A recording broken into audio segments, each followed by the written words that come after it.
या अल्लाह, मुझे माफ कर दे, मुझ पर रहम कर।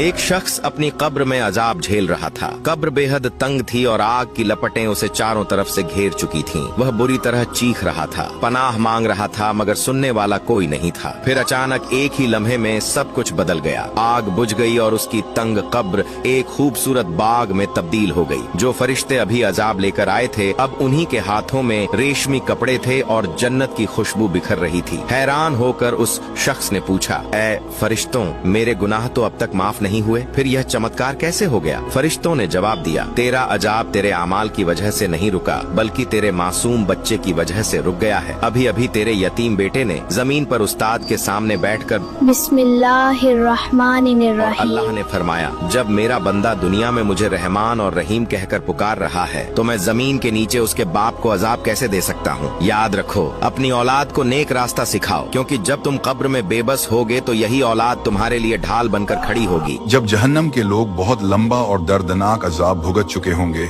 और उनकी चीखें आसमान तक गूंज रही होंगी, तब उनके दिल में 4 ख्वाहिशें जागेंगी। पहली ख्वाहिश ये होगी, ऐ हमारे रब, हमें यहाँ से निकाल दे, अब हम कभी गुनाह नहीं करेंगे। लेकिन अल्लाह का जवाब आएगा, दूर हो जाओ, मुझसे बात मत करो। दूसरी ख्वाहिश में वो जहन्नम के रखवाले से कहेंगे, ऐ मालिक, अपने रब से कह दो कि हमें मौत दे दे। मालिक बहुत देर तक खामोश रहेगा, सदियां बीत जाएंगी, फिर जवाब देगा, नहीं, तुम यहाँ हमेशा के लिए रहोगे। तीसरी ख्वाहिश ये होगी, वो अजाब देने वाले फरिश्तों से कहेंगे, ऐ फरिश्ते, हमारे लिए एक दिन के लिए ही अजाब हल्का करवा दो। फरिश्ते जवाब देंगे, क्या तुम्हारे पास अल्लाह के पैगंबर साफ साफ निशानियां लेकर नहीं आए थे? अब खुद दुआ करो।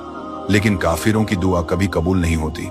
चौथी ख्वाहिश में वो जन्नत के लोगों से कहेंगे, भाई, हमें एक घूंट पानी दे दो या जन्नत का थोड़ा सा खाना दे दो। जन्नत वाले कहेंगे, अल्लाह ने ये सब काफिरों पर हराम कर दिया है। और फिर अल्लाह ताला फरमाएगा, आज हम तुम्हें भुला देंगे जैसे तुमने उस दिन की मुलाकात को भुला दिया था। सोचो, वो लोग जिन्हें दुनिया में सब कुछ मिल गया था, लेकिन आखिरत में सिर्फ नदामत मिली। जब उनकी चीखें आसमान तक पहुंचेंगी, तब उन्हें समझ आएगा कि असल जिंदगी तो ये थी और वो इसे खो चुके हैं। इसलिए आज ही अपनी जिंदगी को बदल लो, ताकि कल तुम उन लोगों में न हो जो सिर्फ एक घूंट पानी के लिए भी तरस रहे हों। इब्लिस, शैतान, अपनी गद्दी पर बैठा था। उसके 2 चेले वहां आए और बोलने लगे, उस्ताद, आज हम बहुत बड़ा काम करके आए हैं। इब्लिस खामोशी से सुनता रहा। पहले चेले ने कहा, उस्ताद, आज मैंने एक नमाजी को तवायफ के कोठे तक पहुंचा दिया। दूसरे ने कहा, और उस्ताद, मैंने एक नमाजी को शराब खाने तक पहुंचा दिया। यह सुनकर इब्लिस जोर से गरजा और बोला, बेवकूफों, इसमें कौन सा बड़ा काम कराए हो? इस दौर का मुसलमान तो नमाज को ढाल बना चुका है। इसी की आड़ में वह सारे गलत काम कर रहा है, तो तुम मुझे कौन सी अच्छी खबर सुना रहे हो? इतने में उसका तीसरा शागिर्द आया। उसने कहा, उस्ताद, आज मैंने कुछ मदरसे जाने वाले बच्चों को बहकाकर खेल कूद में उलझा दिया। यह सुनकर इब्लिस बहुत खुश हुआ और उठकर नाचने लगा। इधर उसके दोनों शागिर्द नाराज हो गए। उन्होंने कहा, हम दोनों ने इतना बड़ा बड़ा काम किया, लेकिन उस्ताद खुश नहीं हुए, और यह बच्चों को बहकाकर आया तो उस्ताद बहुत खुश हो गया। इब्लिस अपनी गद्दी से उठा और तीनों से कहा, एक गधा ले लो और हमारे साथ चलो। तीनों रात के अंधेरे में गधे को लेकर एक जाहिल, अज्ञानी नमाजी के दरवाजे पर पहुंचे। इब्लिस ने आवाज दी, हजरत, आपकी सारी नमाजें अल्लाह की बारगाह में कबूल हो गई हैं। अल्लाह ने मुझे बुराका लेकर भेजा है आपको ले चलने के लिए।